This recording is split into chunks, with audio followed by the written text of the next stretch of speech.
उत्तराखंड विधानसभा के बजट सत्र के दौरान खटीमा विधायक और उपनेता प्रतिपक्ष भुवन चंद्र कापरी ने अपने विधानसभा क्षेत्र से जुड़े लगभग 125 एकड़ भूमि विवाद का मुद्दा जोरदार तरीके से उठाया। इस मामले को लेकर सदन में तीखी बहस और हंगामा देखने को मिला।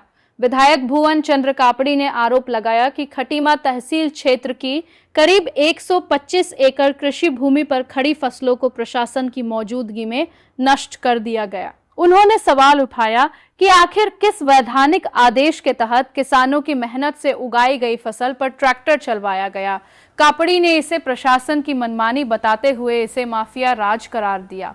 प्रशासन का कहना है कि विवादित भूमि पर शांति व्यवस्था बनाए रखने और कब्जे के विवाद को देखते हुए धारा 145 के तहत कार्रवाई की गई थी ताकि किसी प्रकार का टकराव ना हो। वहीं इस मामले को लेकर खटीमा क्षेत्र में किसानों की महापंचायत भी आयोजित की गई, जिसमें पीड़ित परिवारों को न्याय दिलाने की मांग उठी। विधायक कापड़ी ने कहा कि बिना किसी अदालती आदेश के इतनी बड़ी भूमि की फसल को नष्ट करना बेहद दुर्भाग्यपूर्ण है। उन्होंने चेतावनी दी कि किसानों के हक की लड़ाई सदन से लेकर सड़क तक जारी रहेगी। अब देखना ये होगा कि सरकार इस मामले में क्या जांच रिपोर्ट प्रस्तुत करती है। उधम सिंह नगर संवाददाता विजय कुमार की रिपोर्ट। खटीमा क्षेत्र के अंदर जो 125 एकड़ जमीन जोती गई थी, उस पर मैंने विधानसभा सत्र में जो है प्रश्न किया था और उस पर बोला था भ्रष्टाचार पर। माननीय संसदीय कार्य मंत्री जी ने उसमें 145 के आदेश विधानसभा के सत्र के दौरान किए हैं। 145 होगी, वो जमीन सरकार के कब्जे में जाएगी और उसके बाद माननीय न्यायालय जो फैसला करेगा उस पर आगे सरकार कार्रवाई करेगी। इसके अलावा अरे खटीमा में जो खड़ी फसल जोती गई, आपके अधिकारी गए, वीडियो एविडेंस है, सब डाले हैं। प्रधानमंत्री को, मुख्यमंत्री को, चीफ सेक्रेटरी को, डीजीपी को शिकायत हुई है, उसमें कोई कार्रवाई करी?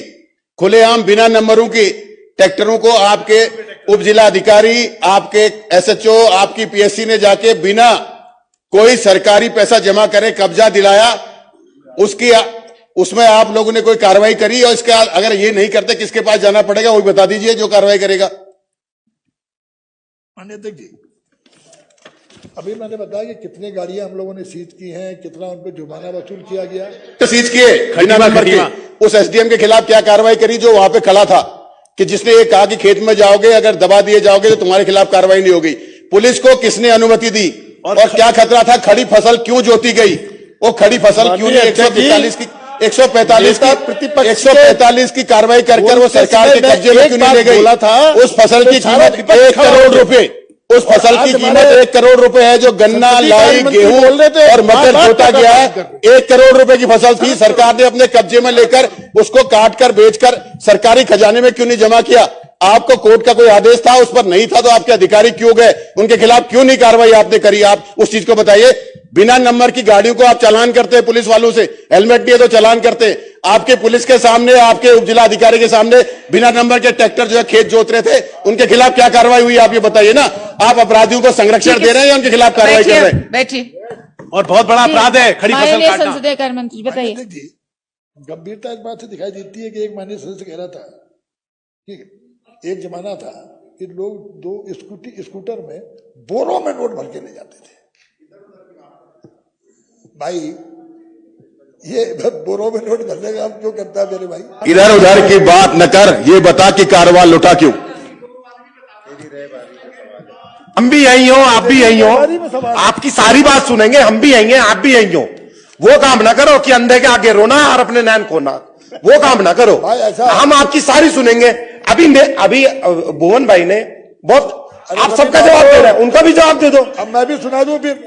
आदरणीय मंत्री जी, समस्या क्या हो रही है कि एक तो बैठ जा मेरे भाई, कुछ ना कहने से भी छिन जाता है। एक तो समस्या क्या हो रही है? समस्या ये आ रही कि तुम लोगों को सुनने का साहस ही नहीं है और चुप रहने से भी जालिम की मदद होती है। अरे नहीं, तुम इस तरह से तो न्याय मांग रहे हैं, जवाब मांग रहे हैं मंत्री जी। मुझे मालूम है, जवाब दीजिए आप। मुझे मालूम है कितना न्याय बिना नंबर प्लेट के ट्रैक्टर की डिटेल मांगी जा रही है।